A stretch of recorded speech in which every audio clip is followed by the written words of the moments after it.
These are my must-have knives in the kitchen. Your chef knife. This is an 8-inch chef knife, and it's kind of the multi-purpose. If there's only one knife that you can have, definitely going to be your chef knife. Similar to your chef knife, you have something called a Santoku knife. And it has these little rivets here that will minimize, when you're slicing something, it will minimize something from sticking off to the side.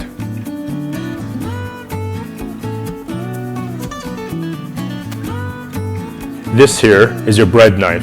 It has the serrated edges, makes it much easier for you to slice your bread.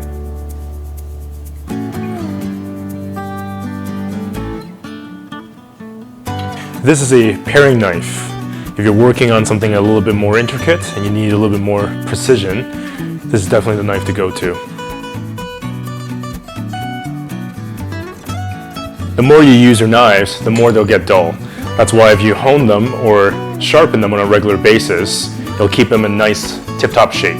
So you just want to take your knife and just slide it down the honing steel.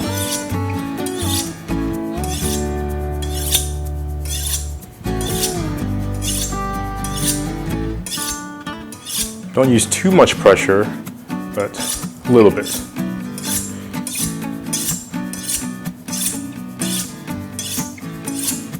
Most important thing to remember is to keep your thumb and your fingers behind the hilt here. This way you don't hurt yourself.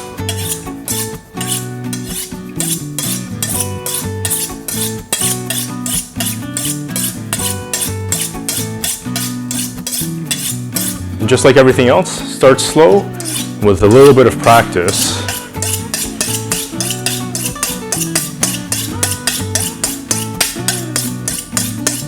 And that's how you keep your knife nice and sharp.